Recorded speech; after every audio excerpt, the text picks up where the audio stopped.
आज हम कक्षा नवमी संस्कृत के सैमुसी भाग प्रथम के नवम पाठ सिक्ता सेतु पाठ के बारे में अध्ययन करेंगे। सिक्ता सेतु का अर्थ है रेत का पुल या बालू का पुल। प्रस्तुत नाट्यांश सोमदेव विरचित कथा सरित सागर इत्यस्य सप्ताध्यायोपरि आधारितो अस्ति। यह नाट्यांश सोमदेव द्वारा रचित कथा सरित सागर नामक सप्तम अध्याय के ऊपर आधारित है।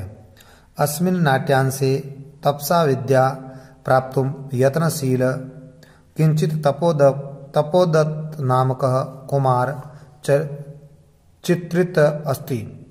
इस नाट्यांश में तपस्या करते हुए तपस्या के द्वारा विद्या को प्राप्त करने में प्रयत्नशील किसी तपोदत्त नामक बालक का चित्रण है। तस्य मार्गदर्शनाय पुरुष वेशधारी देवराज इंद्र तत्र आगतवान। उसके मार्गदर्शन के लिए पुरुष का वेश धारण करके देवराज इंद्र वहां पर आते हैं। तत्र आगत्य देवराज सिक्ता भी सेतु निर्माण प्रयत्न है। वहां आकर के देवराज बालू से पुल निर्माण का कार्य करने का प्रयास करते हैं। एतत् दृष्ट्वा यह देखकर तपोदत्त प्रसन्न होकर के कहता है, किमर्थभो, क्या कर रहे हो? बालू का भी जलबंधन निर्मासी, मिट्टी से रेत से पुल बना रहे हो क्या? ततो देवराज प्रतिवक्ति यद अध्ययनम श्रवणम पठनम विना यदि ना विद्या प्राप्त शक्नोति।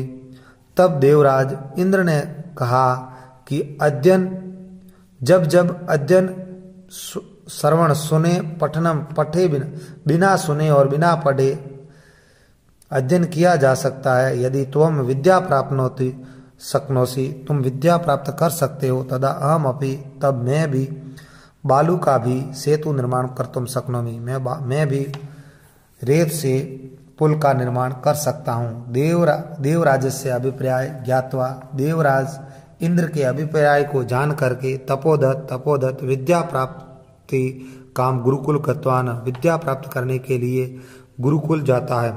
तत्प्रविशति तपस्यारत तपोदत्त तभी प्रवेश करता है तपस्या में लीन तपोदत्त बालकः। अहम अस्मि तपोदत्त, मैं तपोदत्त हूँ। बाल्ये पितृचरणे कलेशमानोऽपि विद्या नाधीतानस्मि। बचपन में पिताजी द्वारा व्याकुल या कड़ा व्यवहार किए जाने पर भी मैंने विद्या अध्ययन नहीं किया। तस्मात् सर्वे कुटुम्बी मित्रै ज्ञाति जने च गृहीतो अभवन। जिस कारण से सभी परिवारजनों, मित्रों और बंधु बांधवों द्वारा मैं निंदा का पात्र बना हूं। ऊर्ध्व निश्वस्व, ऊपर की ओर मुंह करके लंबी श्वास लेकर के हा विधाता किमी दया में कृतम, मेरे द्वारा ये क्या किया गया? कीदर्शी बुद्धिरा दिशा दत्ता, उस समय मैं कैसी दुष्ट बुद्धि वाला था। एतदपि न चिंतित यह परिधाने अलंकारे तो अपि न शोभते। यह भी मैंने नहीं सोचा कि श्रेष्ठ वस्त्रों और आभूषणों से सुशोभित होने पर भी बिना विद्या के मनुष्य मणि से रहित सर्प के समान घर में अथवा सभा में शोभा नहीं पाता है। किंचित विचार्य, कुछ विचार करके, भवतु किमेतेन, ठीक है, ऐसा सोचने से क्या प्रयोजन है। दिवसे मार्ग भ्रमात संध्या यावद यदि ग्रम मोपवती तदपि वरम। दिन में रास्ता भटका हुआ मनुष्य यदि शाम को घर आ जाता है तो भी अच्छा है, वह भटका हुआ नहीं माना जाता है। ना असो भ्रांतो मन्यते, उसे भटका हुआ नहीं माना जाता है। एष इदानी तपस्यार्स्य विद्या प्राप्तुं प्रवृत्तो अस्मि। अब मैं तपस्या के द्वारा विद्या प्राप्त करने में प्रवृत्त हो गया हूं। अये कुतो अयम नहीं जलोच्छलन नहीं ध्वनि, पानी के उछलने की आवाज सुनाई देती है। अये कुतो अयम कल्लोलो सोलोचन ध्वनि, अरे ये लहरों के उछलने की आवाज कहाँ से आ रही है। महात्म्यो मकरो मा भवेत, कोई बहुत बड़ी मछली है अथवा मगरमच्छ होगा। पश्यामि तावत, मैं जरा देखता हूँ।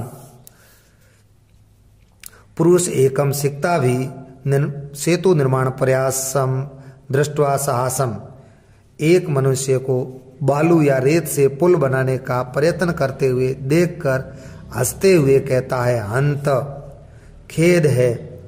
नास्त्यो भावो जगति मूर्खाणाम, संसार में मूर्खों की कोई कमी नहीं है। तीव्र प्रवाया नद्याम, अत्यधिक तेज प्रवाह वाली नदी में ये मूर्ख। नद्या मूढ़ो सिक्ता भी सेतु निर्माण प्रयस्यते, अत्यधिक तेज प्रवाह वाली नदी में ये मूर्ख बालू से पुल बनाने का प्रयत्न कर रहा है। साठास पार्श्वम उप्यते, ठहाके लगाकर हंसता हुआ उसके पास आकर, भोमाश्य, हे मानुभाव, किमदिति विद्यते, आप ये क्या कर रहे हैं।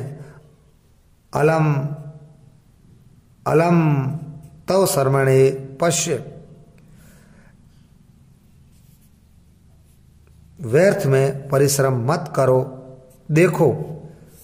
रामो बंद यह सेतु शिलार भी करा लय, कि राम ने समुद्र में जिस पुल को शिलाओं के द्वारा बनाया था,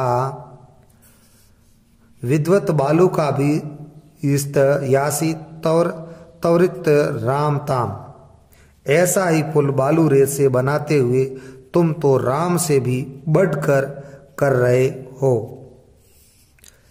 चिंत्य तावत, जरा सोचो तो, सिक्ता भी क्वचित क्रतुम युज्यते, कि कहीं बालू से भी पुल बनाया जा सकता है क्या। तो इस प्रकार से यह नवम पाठ का प्रथम भाग पूरा हुआ और अगला भाग हम अगले कालांश में करेंगे। धन्यवाद।